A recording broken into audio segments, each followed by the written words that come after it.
Gipalayas ko sa akong umagad, pero giuyunan rapod sa akong maayong siman nga anak. Sa gagmay pagani ang atong mga anak, giamuma o giampingan yun nato na. Pero inigkadagko nila, sika-sikaan na lang ta, ug ikambyo na lang tas mga umagad nga mga maot ug batasan. Maayong adlaw diha kanimo DJ Sam ug ingon mana sa imuhang mga viewers. Tawagan na lang kog Nanay Fe. 57 anyos ko karon DJ Sam. Usa lang ang akong anak kay wa na lagi ko magdaghan pa. Kay gusto man gud namo nga mahatagan og maayong ugma ang akong anak. Si man ang akong anak DJ Sam nga tawgon na lang nato sa pangalang Dudoy. Patay na pod ang akong pares, napulo ka tuig na ang milabay. Dihang nag-eskwela pa si Dudoy sa college DJ Sam. Nursing ang iyang gikuha nga kurso una. Mahal, maong na nga baligya agad intawan ang among mga kabtangan. Kay pobre ra pod intawon mi DJ Sam. Pero kay mao man ang iyahang gusto, gipading kamuta namo nga mahatag sa iyaha. Dugang pa nga nagsiman pa jud siya DJ Sam.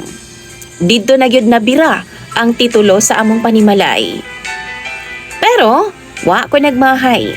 Kay nakasakay man dayon na si Dudoy sa barko DJ Sam. Ug gikuhaan na lang ko niya og apartment tapos nagasuporta na lang siya sa kuha buwan-buwan. Pila ka buwan nga ingon ana ang setup namo ni Dudoy DJ Sam. Malinawon kayo ang among kinabuhi. Hapsay, plastar. Nagtigom ko gikan sa iya mga padala kay aron nga makapalit migbalik og yuta. Tapos makatukod og balay. Pero unsa bang pagkaunsaa DJ Sam? Na-shock na lang ko dihang unang baba niya sa barko. Pag uli niya sa amoa, na naman siya'y dala nga babay. Na-meet daw to niya sa social media. Gipaila-ila niya sa kuha DJ Sam ug ako pong gidawat. Kung kinsa ang gimahal sa akong anak, dawaton pod nako. Ako pa DJ Sam nga gusto kaayo ko og anak pod nga babay. Una DJ Sam, okay pa ang babay. Pero dihang nakalakaw na ang akong anak, nakasakay na sa barko, nag-usab na siya. Mura na kong iro kung iyahang tratuhon DJ Sam. Sigihan ako niyag sika-sika. Taguan niya ang mga pagkaon nila. Kabaw mo DJ Sam, tiguang nako. Maong gusto na ako nga hapsay na lang unta ang tanan. Di na lang ko gusto gubot, maong pasagdan na lang nako siya. Kung di siya manghatag sa iyang pagkaon, edi sige na lang. Pila ka kananan DJ Sam nga wa gyud intawon ko'y sudan. Importante lang man sa ako nga masudlan ang akong tiyan tungod kay anad man mi sa kalisod. Sa apartment namo na ay mga estudyante o mga trabahante DJ Sam. Giyangyo na ako sila nga pwede ba ako na lang ang maglaba sa ilang mga gamit. Kaysa naman ilapang dadon sa laundry shop DJ Sam. Ako na lang. Di kaluyan pod kos Ginoo kay ning sugot man pod sila. Sulbad na ang akong pagkaon adlaw-adlaw.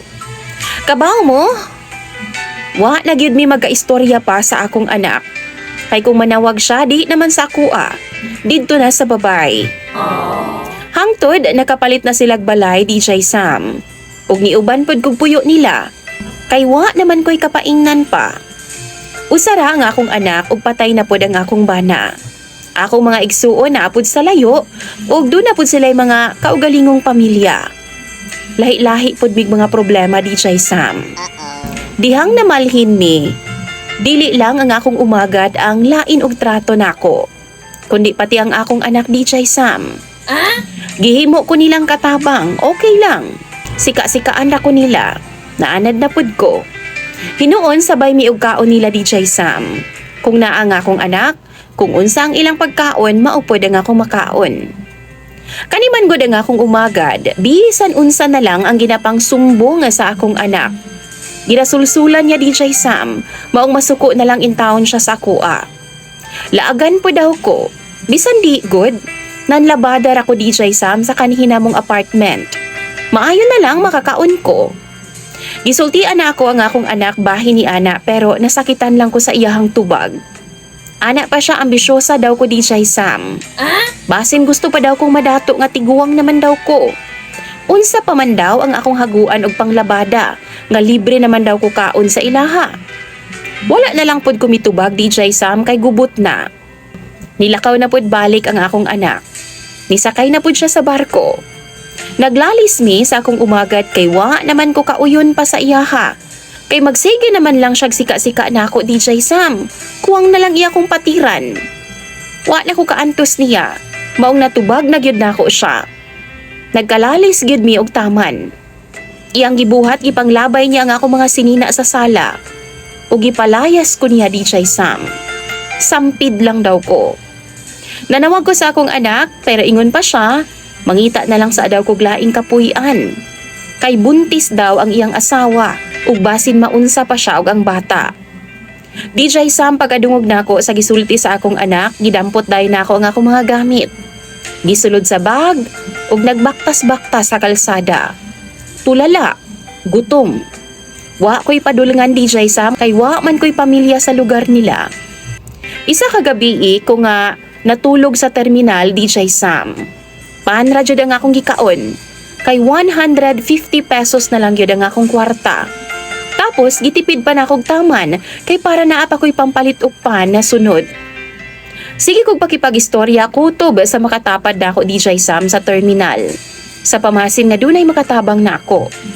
Hangtod ganay usa ka estudyante nga nagpaabot og masakyan nga bus sa terminal. Nagaistoryahanay mi dugay-dugay pod kay dugay man niabot ang bus DJ Sam. Tapos, na-mention niya sa ako ang nangita daw og mubantay sa bata ang yang ate. Kay nagtrabaho lagi daw silang duha magpartner. DJ Sam, perti na kong hangyo niya. Na kung pwede ba ako na lang. Baskog pa kaay ko DJ Sam ug wa ko'y sakit.